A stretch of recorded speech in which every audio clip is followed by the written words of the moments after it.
you appear really defines a lot how you act. And in a fursuit, the way I can perform, the way I can act wouldn't really work not in a fursuit. You can't just run around and act like a fool if you're not a giant dog, you know?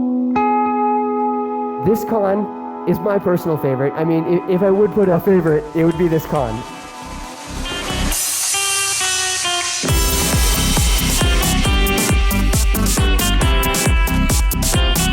In the 70s or 80s, furry meetups started happening at science fiction conventions, but it's definitely exploded since the internet. The internet is like the primary social forum for furries. The textbook definition is an animal with human characteristics. But personally, I like to think of it as more just a bunch of monster people. It's really hard to pin down one thing because there's so many different types of people. A lot of people assume that like every furry has a fursuit, but I would say that like not even half have fursuits.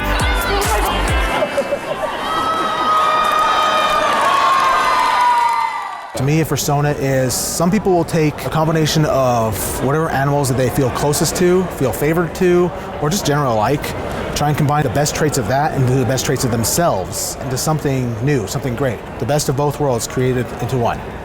I pretty much had to make my own family because my family was broken apart early on in life. So I made my own.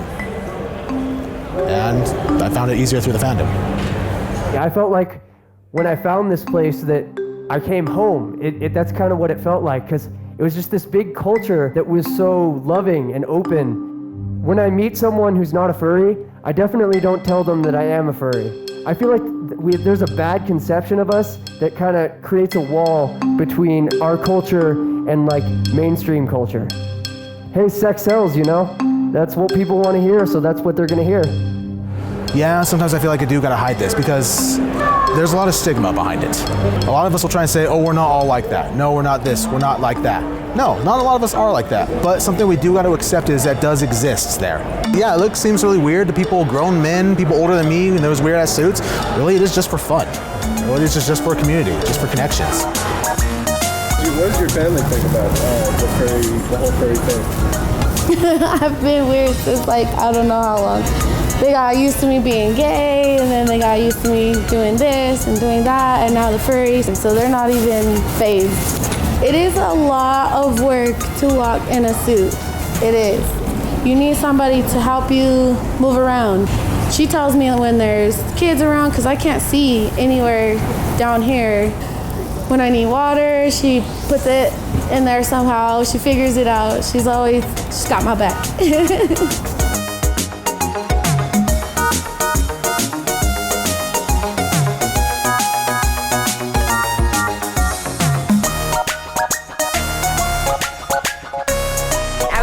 To the furry community through my son, who's a furry. I myself am a husky, a white husky. This is my first convention. It's fantastic. It's wonderful, and the people, I can say I've never met a furry I don't love. Our family's very open. We talk, we listen, we laugh, we make fun of, we do all that stuff. That's what life is. To understand, and at least if you don't understand, then find out why you don't understand. Be part of it.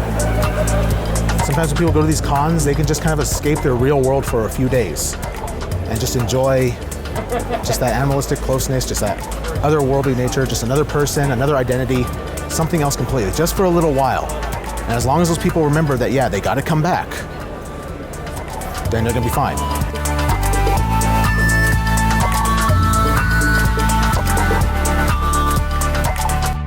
To see another niche culture, check out what really happens at a snuggle party. When I really hug someone, I feel very vulnerable. So I'm intrigued to see what it's gonna be like to hug strangers. If you want to see Seeker episodes 3 days early, then check out Vessel. Vessel allows you to watch exclusive early access videos before the rest of the internet. Click the link in the description for your free 30-day trial.